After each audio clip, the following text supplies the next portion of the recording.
అనకాపల్లి జిల్లా రాష్ట్ర ప్రభుత్వ పథకాలను గ్రామీణ ప్రాంత ప్రజల వద్దకు చేర్చుతున్న విలేజ్ ఆర్గనైజింగ్ అసిస్టెంట్ల పట్ల ప్రభుత్వం సవతి తల్లి ప్రేమ చూపిస్తుందని, ఈ ప్రభుత్వం వచ్చిన తర్వాత విఏఓ ఉద్యోగస్తులకు కాలపరిమితి సర్క్యులర్ తెచ్చి ఉద్యోగ భద్రత లేకుండా చేసిందని ఆరోపిస్తూ అనకాపల్లి జిల్లా కలెక్టర్ కార్యాలయం ముందు సిఐటియు ఆధ్వర్యంలో జిల్లా వ్యాప్తంగా ఉన్న 800 మంది విఏఓలు 36 గంటల ధర్నాకు దిగారు. తమ న్యాయమైన డిమాండ్లను ప్రభుత్వం పరిష్కరించాలని నిరసన తెలియజేస్తూ కలెక్టరేట్ ముట్టడికి యత్నించగా పోలీసులు అడ్డుకున్నారు.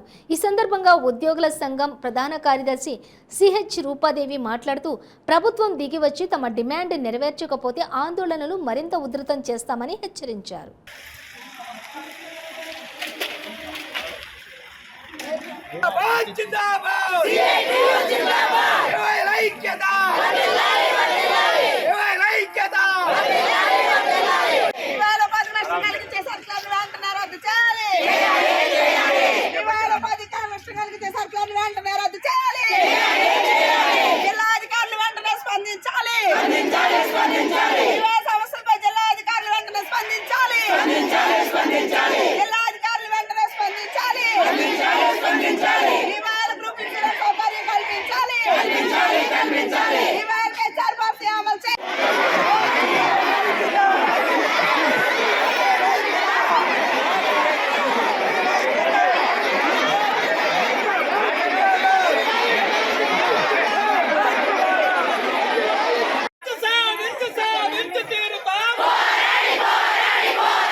అటు రెండు పార్టీల మధ్యలోని ఏ పాపం పుణ్యం తెలియని అమ్మాయిని తీసేయడమే కాకుండా ఈవేళ అమ్మాయి ఎన్నో లక్షలు తినేస్తుందని తప్పుడు ప్రచారం చేస్తుంది. దానికి మా అధికారులకు పీడీ గారికి కూడా రిప్రజెంటేషన్ ఇచ్చాం. అక్కడ రీ ఎంక్వైరీ పెట్టించమన్నాం. నేటికి కూడా అక్కడ రీ ఎంక్వైరీ జరిపించలేదు. ఆ అమ్మాయి తప్పు నిరూపించలేదు. కొత్త అమ్మాయిని పెట్టి వర్క్ చేయించుకుంటున్నారు సార్. అక్కడ అసలు బైలా సంఘాలు బలోపేతమైనది రిజిస్టర్డ్ బైలా ప్రకారం సంఘాలు స్టార్ట్ అయినాయండి. ఆ సంఘాలలో పనిచేయడానికి విఓఏ బైలా ప్రకారం మెంబర్ ఆఫ్ మెజారిటీ అంటే గ్రామ సంఘంలో ఎంతమంది సభ్యులు ఉంటారో సభ్యులందరూ ఆమోదం మేరకు ఆ విఓఏ కొనసాగించాలన్నా తొలగించాలన్నా ఒక్క గ్రామ సంఘానికి అథారిటీ ఉంది. ఈవేళ మాకు ఇస్తున్న ప్రభుత్వ వేతనం కూడా మా ఇండివిజువల్ అకౌంట్లకు వేస్తారు. గ్రామ సంఘం వేతన అకౌంట్లకు వేస్తుంది.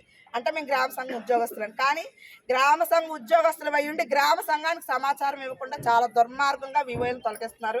ఈ జిల్లాలో అది చాలా పెద్ద ఎత్తున జరుగుతుంది. మాకు దానికి వెంటనే మీ నుంచి స్పందన కావాలి. మాకు న్యాయం జరగాలండి ముఖ్యంగా అది.